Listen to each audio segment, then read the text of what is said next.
Hello friends, welcome to current with Kishan sir. તો આપણે અગાઉ એક લેક્ચર જોઈ ગયા જેની અંદર અત્યારે કોણ શું છે એટલે કે કેન્દ્રના મહત્વપૂર્ણ જે પદો છે એ પદો ઉપર કયા પદ અધિકારી બેઠેલા છે એની આપણે વાત કરી. તો એ લેક્ચર ન જોયો હોય તો ખાસ કરીને જોઈ લેજો. આજના લેક્ચરમાં આપણે મોદી સાહેબના મંત્રીમંડળની વાત કરવાની છે. હવે જે રિસેન્ટલી એક્ઝામ ગઈ હાઈકોર્ટ આસિસ્ટન્ટની આમાંથી પણ ક્વેશ્ચન પૂછાયો હતો. અને હા, આમાં ચેન્જીસ થયું છે. એક મંત્રાલય છે જેમાં ચેન્જીસ કરવામાં આવ્યું છે, એમના જે મંત્રી છે એ ચેન્જ કરવામાં આવ્યા છે. તો એવું હું તમને આગળ જણાવું છું. તો એવું નથી કે જે પહેલાં હતું સેમ ટુ સેમ જ છે, થોડું ચેન્જ થયું છે. તો એ પણ આપણે જોવાનું છે અને એ તમારે ખાસ યાદ રાખવાનું છે કે આ મંત્રી બદલાયા છે. ઓકે, તો શરૂઆત કરીએ છીએ મોદી મંત્રીમંડળ 2023 અપડેટેડ. ઓકે, સૌથી પહેલાં તમને કહી દઉં કે આની જે પીડીએફ છે એ પીડીએફ આપણી એપ્લિકેશનની અંદર મળી જશે. હવે તમને એવું થશે કે સાહેબ એપ્લિકેશનની અંદર કેમ રાખો છો, મતલબ ટેલિગ્રામની અંદર આપતા હોય તો હું ટેલિગ્રામની અંદર તો આપવા તૈયાર જ છું, ટેલિગ્રામમાં આપું પણ છું. પરંતુ પ્રોબ્લેમ એ થાય છે કે આજથી પછી 1 મહિના પછી મને પૂછશે, કોઈકનો મને મેસેજ આવશે કે સર આની પીડીએફ નથી મળતી, મને મતલબ આપો ને, મને વોટ્સઅપ પર સેન્ડ કરો ને. ઘણા બધા સ્ટુડન્ટો મને મેસેજ કરે છે કે સાહેબ જીકેની પીડીએફો છે એ હજુ તમે ટેલિગ્રામમાં મૂકી નથી. મેં મૂકેલી હોય તો પણ મને મેસેજ કરે છે કે ટેલિગ્રામમાં નથી મળતી, આમ છે તેમ છે, આ પીડીએફ નથી, આ પીડીએફ નથી. એનાથી બેટર છે કે ભાઈ આની અંદર જ તમે લઈ લો અને લાઈફ ટાઈમ અહીંયાથી જ મળી રહે, એક જગ્યાએથી જ મળી રહે. તો હવે જેટલા પણ લેક્ચર આવશે એ બધાની પીડીએફ છે એ એપ્લિકેશનની અંદર અપલોડ કરી દઈશ. એપ્લિકેશનમાં તમે રજીસ્ટર થઈ જશો એના પછી ઓકે, અહીંયા તમે લેફ્ટ સાઈડ તમે ક્લિક કરશો તો અહીંયા સ્ટડી મટીરિયલ હશે. એ સ્ટડી મટીરિયલ ઉપર ક્લિક કરશો ને તો આ રીતના મેં ફોલ્ડર બનાવેલા છે. આ ફોલ્ડરમાં તમને કરંટ ટોપિક છે, પછી રમત ગમત માટેના છે, જે જીકેની સિરીઝ ચાલે છે, આ બધી પીડીએફ તમને અહીંયા ફ્રીમાં મળી જશે. એના ઉપર ક્લિક કરો અને એને ડાઉનલોડ કરી લો. ઓકે, પછી તમારે યુઝ કરવી હોય તો કરી શકો છો, તમારા ફોનની અંદર ઇઝીલી ડાઉનલોડ થઈ જશે. બીજી વસ્તુ કે મંથલી કરંટ અફેર્સ છે એ ઇમેજવાળી પણ મળશે અને પ્રિન્ટેબલ પણ મળશે. એટલે કે જો તમારે દર મહિનાની કરંટ અફેર્સનું પ્રિન્ટ કાઢવી હોય ને તો એની તમે પ્રિન્ટ પણ કાઢી શકો છો. તે એવી પીડીએફ પણ આની અંદર મૂકેલી છે મંથલી કરંટ અફેર્સમાં, તો એ પણ તમે અહીંયાથી કલેક્ટ કરી લેજો. ઓકે, બીજી વસ્તુ કે આપણી નવી યુટ્યુબ ચેનલ છે, આને સબસ્ક્રાઇબ ન કરી હોય તો ખાસ કરીને સબસ્ક્રાઇબ કરી લેજો. બાજુમાં બેલ આઇકન હશે એ પણ દબાવી દેજો, જેથી હું કોઈ નવો વિડીયો અપલોડ કરું તો એની નોટિફિકેશન તમને મળતી રહે અને તમારો કોઈ પણ વિડીયો મિસ ના થાય. ઓકે, તો શરૂઆત કરીએ છીએ મોદી મંત્રીમંડળ 2023. સૌથી પહેલાં વાત કરીએ નરેન્દ્રભાઈ મોદી જે આપણા પ્રધાનમંત્રી છે. તો એમના જોડે કયા કયા મંત્રાલયો છે? તો એક તો પ્રધાનમંત્રી છે, પછી અંતરિક્ષ મંત્રાલય છે એ એમની પાસે છે, પરમાણુ ઉર્જાનું જે મંત્રાલય છે એ પણ એમની પાસે છે. તો નરેન્દ્રભાઈ મોદી પ્રાઇમ મિનિસ્ટર જેમના પાસે અંતરિક્ષ અને પરમાણુ ઉર્જાનું મંત્રાલય એમની પાસે જ છે. આગળ વાત કરીએ ગૃહમંત્રી અને સહકારિતા મંત્રી એટલે કે હોમ મિનિસ્ટ્રી એ કોની પાસે છે? તો અમિતભાઈ શાહ પાસે છે. જો અમુક જે મહત્વપૂર્ણ મંત્રાલયો છે એમના સચિવો તમારે યાદ રાખવાના છે. જેમ કે અહીંયા વાત થાય હોમ મિનિસ્ટ્રી, તો હોમ સેક્રેટરી કોણ છે? તો હોમ સેક્રેટરી છે અજય કુમાર ભલ્લા. કોણ છે? અજય કુમાર ભલ્લા છે. અને હોમ મિનિસ્ટર કોણ છે? અમિતભાઈ શાહ છે. આગળ વધીએ, ત્રીજા નંબરે વાત કરીએ નાણાં મંત્રી. તો ફાઇનાન્સ મિનિસ્ટર કોણ છે? તો નિર્મલા સીતારમણજી છે. જ્યારે ફાઇનાન્સ સેક્રેટરી પૂછાય, નાણાં સચિવ પૂછાય તો તમારો આન્સર શું આવશે? ટીવી સોમનાથન. શું આવશે? ટીવી સોમનાથન આવશે. ક્લિયર? તો ફાઇનાન્સ મિનિસ્ટર અને ફાઇનાન્સ સેક્રેટરી બંને અલગ અલગ હોય છે, બંનેમાં કન્ફ્યુઝ ના થઈ જાઓ. તમને પૂછ્યું હોય ફાઇનાન્સ સેક્રેટરી, તમે લખીને આવો નિર્મલા સીતારમણજી તો એ આન્સર ખોટો છે. તો નાણાં મંત્રી આવશે નિર્મલા સીતારમણ, જ્યારે નાણાં સચિવ આવશે ટીવી સોમનાથન. ક્લિયર? ચલો વધીએ આગળ. આગળ વાત કરીએ ડિફેન્સ મિનિસ્ટર. રક્ષા મંત્રી કોણ છે? તો રાજનાથ સિંહ છે, યાદ રાખીશું. જ્યારે ડિફેન્સ સેક્રેટરી કોણ છે? તો ગિરિધર અરમાને છે. કોણ છે? ગિરિધર અરમાને. એના પછી વાત કરીએ વિદેશ મંત્રી. તો આપણા દેશના વિદેશ મંત્રી કોણ છે? તો ડોક્ટર સુબ્રમણ્યમ જયશંકર સાહેબ છે. જ્યારે અહીંયા વાત થાય વિદેશ સચિવની, તો વિદેશ સચિવ કોણ છે? તો વિનય મોહન ક્વાત્રા છે. કોણ છે? વિનય મોહન ક્વાત્રા. ઓકે, જ્યારે વિદેશ મંત્રી વેરી ઇમ્પોર્ટન્ટ છે, યાદ રાખજો ડોક્ટર સુબ્રમણ્યમ જયશંકર. રિસેન્ટલી જે હાઈકોર્ટ આસિસ્ટન્ટની એક્ઝામ ગઈ એની અંદર મને ખ્યાલ છે ત્યાં સુધી વિદેશ મંત્રી પૂછ્યા હતા, તો ડોક્ટર સુબ્રમણ્યમ જયશંકર સાહેબ છે. આગળ વાત કરીએ મહિલા અને બાળ વિકાસ મંત્રી કોણ છે? તો સ્મૃતિ જુબિન ઈરાની. આ સાથે સાથે એમને એક બીજું મંત્રાલય રિસેન્ટલી આપવામાં આવ્યું છે, એ છે અલ્પસંખ્યક મુદ્દાના મંત્રી. તો આ અતિરિક્ત ભાર તમે કહી શકો. ઓકે, આ અતિરિક્ત ભાર છે એ એમના મંત્રાલય ઉપર આપવામાં આવે છે, સ્મૃતિ જુબિન ઈરાની ઉપર. તો અત્યારે હાલની વાત કરીએ, હાલ જ્યારે હું વિડીયો બનાવું છું ત્યારે એમની પાસે 2 મંત્રાલય છે. એક તો મહિલા અને બાળ વિકાસ મંત્રાલય જે એમનું પોતાનું હતું, સાથે સાથે જે અલ્પસંખ્યક મામલાના મંત્રી હતા એમને રિઝાઇન કર્યું. એના માટે આ જે અલ્પસંખ્યક મામલાના જે મુદ્દા છે ઓકે એનું જે મંત્રાલય છે એ પણ સ્મૃતિ જુબિન ઈરાની પાસે છે અત્યારે હાલ. ક્લિયર? ચલો, તો આ અતિરિક્ત વાર તમે કહી શકો. આગળ વાત કરીએ સ્વાસ્થ્ય અને પરિવાર કલ્યાણ મંત્રી, સાથે સાથે રસાયણ અને ફર્ટિલાઇઝર મંત્રી કોણ છે? તો મનસુખ મંડાવિયા છે. તો વેરી ઇમ્પોર્ટન્ટ છે મનસુખ મંડાવિયા, જેમના જોડે સ્વાસ્થ્ય અને પરિવાર કલ્યાણ મંત્રાલય સાથે સાથે રસાયણ અને ફર્ટિલાઇઝર, જેને આપણે ખાતર કહીએ છીએ, તો રસાયણ અને ફર્ટિલાઇઝર મંત્રાલય એમની પાસે છે. આગળ વાત કરીએ સડક પરિવહન અને રાજમાર્ગ મંત્રી કોણ છે? તો નીતિન જયરામ ગડકરી છે. ઓકે, આમને તો ભૂલાય જ નહીં. તો નીતિન જયરામ ગડકરી સડક અને પરિવહન અને રાજમાર્ગ મંત્રી છે. એના પછી વાત કરીએ કૃષિ અને કિસાન કલ્યાણ મંત્રી, એટલે કે અહીંયા ખેડૂતની વાત થાય છે. તો કૃષિ અને ખેડૂત કલ્યાણ મંત્રી, કૃષિ અને કિસાન કલ્યાણ મંત્રી કોણ છે? તો નરેન્દ્રસિંહ તોમર છે. કોણ છે? નરેન્દ્રસિંહ તોમર છે. આગળ વાત કરીએ વાણિજ્ય અને ઉદ્યોગ, સાથે સાથે ખાદ્ય, સાર્વજનિક વિતરણ અને કપડાં મંત્રી કોણ છે?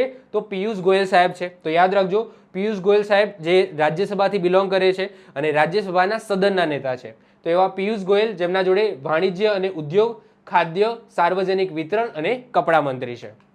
આગળ વાત કરીએ વિદ્યુત અને ઉર્જા મંત્રી કોની પાસે છે? એટલે ઉર્જા મંત્રાલય કોની પાસે છે? તો રાજકુમાર સિંહ પાસે છે. તો વિદ્યુત અને ઉર્જા મંત્રી કોણ છે? રાજકુમાર સિંહ છે. એના પછી આગળ વાત કરીએ મત્સ્યપાલન, પશુપાલન અને ડેરી મંત્રી કોણ છે? તો એ છે પુરુષોત્તમ રૂપાલા. કોણ છે? પુરુષોત્તમ રૂપાલા છે. એના પછી આગળ વાત કરીએ સૂચના અને પ્રસારણ, યુવા મુદ્દા અને ખેલ મંત્રી કોણ છે? તો અનુરાગસિંહ ઠાકુર છે. ખેલ મંત્રી વેરી ઇમ્પોર્ટન્ટ છે, કારણ કે રિસેન્ટલી આપણે ખેલ જગતની અંદર સારું પરફોર્મન્સ કરીએ છીએ, તો ખેલ મંત્રી પણ પૂછાઈ જાય એની શક્યતા ખરી. તો આપણા ખેલ મંત્રી અથવા તો સૂચના અને પ્રસારણ એટલે કે બ્રોડકાસ્ટિંગ એન્ડ યુવા મુદ્દા, ઓકે, યુથ અને સ્પોર્ટ, તો આ ત્રણ મંત્રાલય કોની પાસે છે? અનુરાગસિંહ ઠાકુર પાસે છે. એના પછી વાત કરીએ રેલ મંત્રાલય. વેરી વેરી ઇમ્પોર્ટન્ટ છે, કારણ કે તમને ખબર છે કે રિસેન્ટલી ઓડિશાની અંદર રેલ દુર્ઘટના થઈ, તો એની અંદર ઘણા બધા લોકો મૃત્યુ પામ્યા છે. તો રેલ મંત્રી પણ પૂછાવાની શક્યતા વધારે છે. તો રેલ મંત્રી ખાસ યાદ રાખજો કોણ છે? અશ્વિની વૈષ્ણવ છે. તો રેલ મંત્રી, સંચાર મંત્રી અને ઇલેક્ટ્રોનિક સૂચના મંત્રી કોણ છે? તો અશ્વિની વૈષ્ણવ છે. કોણ છે? અશ્વિની વૈષ્ણવ છે. આગળ વાત કરીએ જનજાતિ મુદ્દાઓના મંત્રી કોણ છે? તો જનજાતિ મુદ્દાઓના મંત્રી છે અર્જુન મુંડા. કોણ છે? અર્જુન મુંડા છે, જે જનજાતિ મુદ્દાઓના મંત્રી છે. એના પછી આગળ વાત કરીએ ગ્રામીણ વિકાસ અને પંચાયતી રાજ મંત્રી કોણ છે? તો ગિરિરાજ સિંહ છે. યાદ રાખજો, પંચાયતી રાજ મંત્રી અથવા તો ગ્રામીણ વિકાસ મંત્રી કોણ છે? તો ગિરિરાજ સિંહ છે. એના પછી વાત કરીએ પર્યાવરણ, વન, જળવાયુ પરિવર્તન, શ્રમ અને રોજગાર મંત્રાલય કોની પાસે છે? તો ભૂપેન્દ્ર યાદવ પાસે છે. વેરી ઇમ્પોર્ટન્ટ છે, ફરીથી રિપીટ કરું છું, પર્યાવરણ, વન, જળવાયુ પરિવર્તન, શ્રમ અને રોજગાર મંત્રાલય કોની પાસે છે? તો ભૂપેન્દ્ર યાદવ પાસે છે. એના પછી વાત કરીએ શિક્ષા અને કૌશલ મંત્રાલય, આ કોની પાસે છે?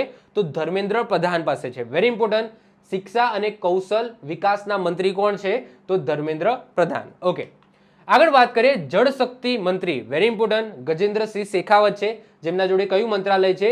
જળ શક્તિ મંત્રાલય છે. આની પીડીએફ છે, હું એપ્લિકેશનમાં અપલોડ કરી દઈશ, ત્યાંથી તમે કલેક્ટ કરી લેજો. તો જળ શક્તિ મંત્રી કોણ છે? ગજેન્દ્રસિંહ શેખાવત છે. આગળ વાત કરીએ સંસ્કૃતિ અને પર્યટન મંત્રી પ્લસ ઉત્તર પૂર્વ વિકાસ મંત્રી કોણ છે? તો જી કિશન રેડ્ડી છે. તો યાદ રાખજો, જી કિશન રેડ્ડી, જેમના જોડે સંસ્કૃતિ અને પર્યટન, okay, tourism and cultural, okay, ministry, સાથે સાથે ઉત્તર પૂર્વ જે રાજ્યો છે એના વિકાસના પણ મંત્રી કોણ છે? જી કિશન રેડ્ડી છે. આગળ વાત કરીએ પેટ્રોલિયમ, નેચરલ ગેસ અને આવાસ મંત્રી કોણ છે? તો હરદીપસિંહ પુરી છે. ઓકે, પેટ્રોલિયમ ક્રૂડ ઓઇલની વાત થાય છે, નેચરલ ગેસ એટલે કે જેને કુદરતી વાયુ તમે કહો છો, નેચરલ ગેસ, અને આવાસ મંત્રી કોણ છે? તો હરદીપસિંહ પુરી છે. આગળ વાત કરીએ નાગરિક ઉડ્ડયન મંત્રી અને સ્ટીલ મંત્રી કોણ છે? તો જ્યોતિરાદિત્ય એમ સિંધિયા છે. અહીંયા નાગરિક ઉડ્ડયન મંત્રી એટલે કે જે વિમાનન વિભાગ છે એની વાત થાય છે, એવિએશન જે તમે કહો છો, સિવિલ એવિએશન. ઓકે, તો civil aviation ministry plus steel મંત્રી એ અતિરિક્ત ભાર એમના ઉપર મૂકવામાં આવે છે. તો પહેલા સ્ટીલ મંત્રી એ પણ અલગ હતા, રાજીનામું આપ્યું, તો સ્ટીલ મંત્રાલય છે એ કોને સોંપવામાં આવ્યું છે? જ્યોતિરાદિત્ય એમ સિંધિયાને સોંપવામાં આવ્યું છે. તો હાલ જ્યોતિરાદિત્ય સિંધિયા પાસે બે મંત્રાલયો છે, નાગરિક ઉડ્ડયન મંત્રાલય અને સ્ટીલ મંત્રાલય. ક્લિયર? તો યાદ રાખજો, આ બંને મંત્રાલયોના મંત્રી છે જ્યોતિરાદિત્ય એમ સિંધિયા. એના પછી વાત કરીએ પૃથ્વી વિજ્ઞાન મંત્રી કોણ છે? તો કિરણ રિજિજુ. જો આ ચેન્જ થયા છે, અહીંયા ન્યૂ લખેલું છે ને, કેમ? કારણ કે હમણાં કિરણ રિજિજુ છે એ પહેલા કાનૂની અને ન્યાય મંત્રી હતા. ઓકે, કાનૂન એન્ડ ન્યાય મંત્રી હતા, એટલે કે law and justice. Okay, law and justice ministry છે એ કિરણ રિજિજુ પાસે હતી, પરંતુ તેમાંથી એમને હટાવવામાં આવે છે અને એમને પૃથ્વી વિજ્ઞાન મંત્રાલયના મંત્રી બનાવવામાં આવે છે. તો યાદ રાખજો, પૃથ્વી વિજ્ઞાન મંત્રાલય છે એ શેમાં આવતું હતું? તો એ રાજ્ય કક્ષાના જે મિનિસ્ટર છે, ઓકે, રાજ્ય કક્ષાના જે મિનિસ્ટર છે એ સંભાળતા હતા, પરંતુ એને હવે કેબિનેટ મિનિસ્ટરમાં નાખવામાં આવ્યું છે. તો પૃથ્વી વિજ્ઞાન મંત્રી વેરી ઇમ્પોર્ટન્ટ છે, યાદ રાખજો, કિરણ રિજિજુ. ઓકે, જે નવા બન્યા છે, એટલે કે જે એમના પાસે જે મંત્રાલય હતું એ કોને સોંપવામાં આવ્યું છે? તો એમના પાસે કાયદા અને ન્યાય મંત્રાલય હતું, એટલે કે law and justice, okay, ministry હતું, જે હવે કોને સોંપવામાં આવ્યું છે? તો અર્જુન રામ મેઘવાલને સોંપવામાં આવ્યું છે. કોને? અર્જુન રામ મેઘવાલને સોંપવામાં આવ્યું છે, યાદ રાખીશું. જે રાજ્ય મંત્રી છે સ્વતંત્ર હવાલો છે. જો તમને ખબર હોય તો 3 ટાઈપના મિનિસ્ટર હોય. સૌથી પહેલા તો કેબિનેટ મિનિસ્ટર, જે અત્યારે આપણે ભણીએ છીએ. ઓકે, તો અત્યારે જે મહત્વના જે મોટા મોટા કેબિનેટ છે તો એમના મિનિસ્ટર હોય, જે અત્યારે આપણે ભણ્યા. એના પછી આવે છે રાજ્ય કક્ષાના મંત્રી. હવે રાજ્ય કક્ષાના મંત્રીમાં પણ 2 હોય. ઓકે, રાજ્ય મંત્રી 2 ટાઈપના હોય. હવે જ્યારે રાજ્ય બોલું છું એટલે તમે રાજ્ય એટલે ગુજરાત રાજ્ય, છત્તીસગઢ રાજ્ય એની અંદર ના જતા રહેતા. અહીંયા કેન્દ્રના જ મંત્રીઓની વાત થાય છે. રાજ્ય એટલે કેન્દ્રની જ વાત થાય છે. તો 2 ટાઈપના હોય, સ્વતંત્ર હવાલો અને કોઈ કેબિનેટ મિનિસ્ટરના અંડર કામ કરતા હોય. તો સ્વતંત્ર હવાલો હોય એટલે કે એમના જોડે અલગ જ આખું મંત્રાલય હોય, પરંતુ એ નાનું મંત્રાલય હોય. ઓકે, તો નાનું મંત્રાલય છે એ આ ટાઈપના કેબિનેટ મિનિસ્ટરને નહીં, પરંતુ રાજ્ય કક્ષાના મંત્રીને આપવામાં આવે, પણ એમના જોડે સ્વતંત્ર હવાલો હોય, એટલે કે એમના ઉપર કોઈ કેબિનેટ મિનિસ્ટર હોય નહીં.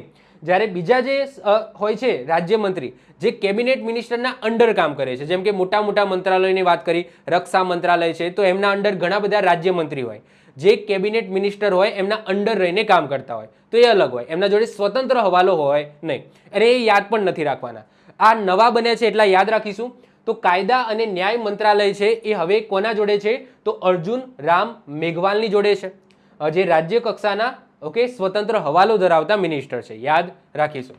આગળ વાત કરીએ, ભારી ઉદ્યોગ મંત્રી કોણ છે? તો ભારી ઉદ્યોગના મંત્રી છે મહેન્દ્રનાથ પાંડે. કોની જોડે છે મંત્રાલય? મહેન્દ્રનાથ પાંડે પાસે ભારી ઉદ્યોગ મંત્રાલય છે. એના પછી વાત કરીએ બંદર, જળમાર્ગ, જહાજ અને આયુષ મંત્રી કોણ છે? તો યાદ રાખજો, સર્બાનંદા સોનોવાલ. વેરી ઇમ્પોર્ટન્ટ છે. બંદર, જળમાર્ગ, જહાજ અને આયુષ મંત્રાલય આ કોની પાસે છે? તો સર્બાનંદા સોનોવાલ પાસે છે. આગળ વાત કરીએ સામાજિક ન્યાય અને અધિકારિકતા મંત્રી. ઓકે, સામાજિક ન્યાય અને અધિકારિકતા મંત્રાલય કોની પાસે છે? વિરેન્દ્ર કુમાર પાસે છે. ફરીથી રિપીટ કરું છું, સામાજિક ન્યાય અને અધિકારિકતા મંત્રાલય કોની પાસે છે? વિરેન્દ્ર કુમાર પાસે છે. આગળ વાત કરીએ કોલસા અને ખાણ મંત્રી પ્લસ સાંસદ મુદ્દાના મંત્રી કોણ છે? તો પ્રહલાદ જોશી છે. આ યાદ રાખજો, કોલસા અને ખાણ મંત્રી કોણ છે? તો પ્રહલાદ જોશી છે. ઓકે, આ મંત્રાલય પ્રહલાદ જોશી પાસે છે.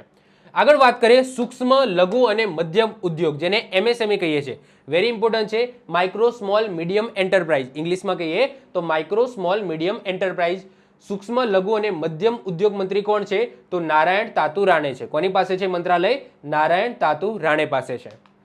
ઓકે, હવે વાત કરીશું ઇમ્પોર્ટન્ટ કમિશન્સની. ઓકે, જો અત્યાર સુધી આપણે કેબિનેટ મિનિસ્ટર ભણી ગયા, જેમાંથી એક આપણે રાજ્ય કક્ષાના સ્વતંત્ર હવાલો ધરાવતા હોય એવા પણ મિનિસ્ટર ભણી ગયા.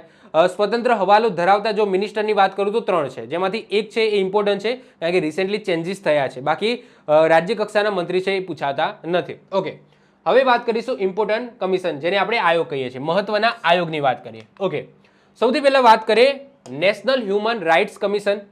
તો નેશનલ હ્યુમન રાઇટ્સ કમિશનના ચેરપર્સન કોણ છે? તો અરુણ કુમાર મિશ્રા છે. કોના જોડે છે? આ અરુણ કુમાર મિશ્રા પાસે છે. તો વેરી ઇમ્પોર્ટન્ટ છે.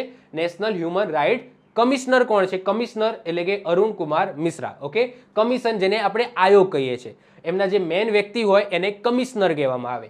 તો નેશનલ હ્યુમન રાઇટ્સ કમિશનર કોણ છે? તો અરુણ કુમાર મિશ્રા છે. ઓકે, આગળ વાત કરીએ નેશનલ કમિશન ફોર માઇનોરિટીઝ. તો એમના કમિશનર કોણ છે? તો સરદાર ઇકબાલ સિંહ છે. કોણ છે? સરદાર ઇકબાલ સિંહ છે.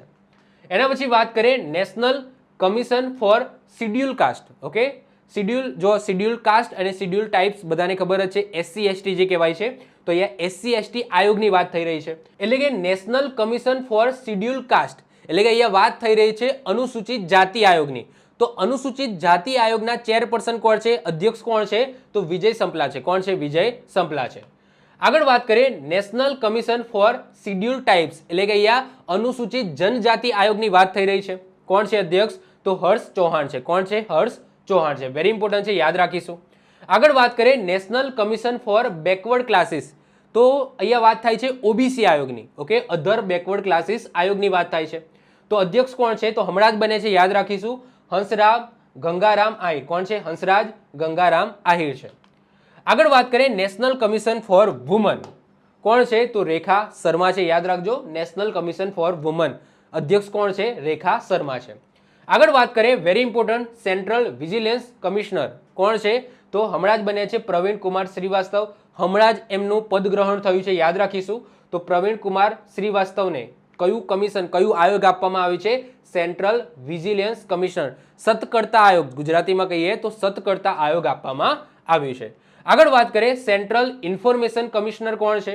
તો સેન્ટ્રલ ઇન્ફોર્મેશન કમિશન આયોગના અધ્યક્ષ અથવા તો કમિશનર કોણ છે? તો યશવર્ધન કુમાર સિંહા છે. કોણ છે? યશવર્ધન કુમાર સિંહા. ઓકે, તો આ સાથે આપણે જેટલા પણ મંત્રાલયો છે અને જેટલા પણ આયોગ છે જે મહત્વપૂર્ણ, બધા આયોગ તમારે યાદ રાખવાની જરૂર નથી.